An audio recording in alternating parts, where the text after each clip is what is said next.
நீங்க borderline diabetes இருக்கிறவங்களா இருக்கலாம். அதாவது டயபிட்டிஸ்க்கு முன்னாடி ஸ்டேஜ், ப்ரீ டயபிட்டிக் ஸ்டேஜ் அப்படின்னு சொல்லுவாங்க. அந்த மாதிரியும் இருக்கலாம். வருஷ கணக்குல எனக்கு சுகர் இருக்குங்க அப்படின்னு அவதிப்படுறவங்களாவும் இருக்கலாம். இவர்களுக்கு எல்லாமே இந்த ஒரு வழிமுறை சிறப்பானது. இதுக்கு என்ன தேவை அப்படின்னா, இலுப்பை மரம் இருக்கு பாத்தீங்களா, இதனோட பட்டை. இது எங்கெங்க கிடைக்கும்? இது புதுசா இருக்கே. புதுசாலாம் இல்லைங்க. இலுப்பை மரம் அப்படின்னு சொல்றது சாலை ஓரங்கள்ல நம்ம பார்த்திருப்போம். அதுக்கப்புறம் பெரிய பெரிய இடங்கள்ல எல்லாமே தனிச்சு ஒரு மரம் நிற்கும். நிறைய ஊர்கள்ல பாத்தீங்கன்னா, கிராமப்புறங்கள்ல அந்த நிலங்கள்ல சும்மா இருக்கக்கூடிய அந்த நிலங்கள்ல நிறைய இந்த மரங்கள் இருக்கும். இனிப்பானது. இதுல இருந்து நமக்கு என்ன பண்ணுவாங்கன்னா, அந்த பூவை எடுத்து சர்க்கரைக்கு பதிலாக யூஸ் பண்ணுவாங்க.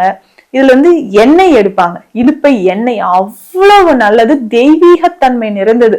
இதுல தீபம் ஏற்றி பாருங்களேன், உங்களுக்கு நினைத்த காரியம் கைகூடும். அந்த எண்ணெய் எடுத்துட்டு மீதி இருக்கக்கூடிய பின்னாக்கு இருக்கு பாத்தீங்களா, இதுவுமே மருத்துவ குணம் நிறைஞ்சதுங்க. இதனோட இந்த மரப்பட்டை இருக்கு பாருங்க, நாட்டு மருந்து கடைகள்ல உங்களுக்கு கிடைக்கும்.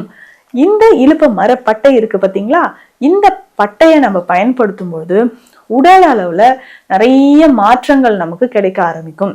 சரி, இந்த கஷாயம் எப்படி ரெடி பண்றதுன்னா, மரப்பட்டைய வாங்கிட்டு வீட்லயே நம்ம அம்மியில வச்சு இடிச்சாலே 1-2 இடிச்சுக்கலாம். சரிங்களா? இல்ல உரல்ல போட்டு கூட நீங்க இடிச்சு எடுத்துக்கலாம். 1-2 இடிச்சு எடுத்து வச்சுக்கோங்க. அந்த இடிச்சதை ஒரு ஸ்பூன் அளவுக்கு எடுத்துட்டு நம்ம 4 கிளாஸ் தண்ணீர்ல இந்த 1 ஸ்பூன் அளவு இலுப்ப மரப்பட்டை இருக்கு பாருங்க, இதை நம்ம பவுடரை போட்டுட்டு 1/2 ஸ்பூன் அளவுக்கு மஞ்சள் பொடி போடணும். காலையில பிரேக்ஃபாஸ்ட் எடுக்கிறதுக்கு முன்னாடி குடிச்சிட்டு வாங்க, நல்ல ரிசல்ட் இருக்கும். ஒரு 10 நாட்களே நீங்க திரும்ப சுகர் செக் பண்ணி பாருங்களேன், நல்லாவே குறைஞ்சிருக்குங்க.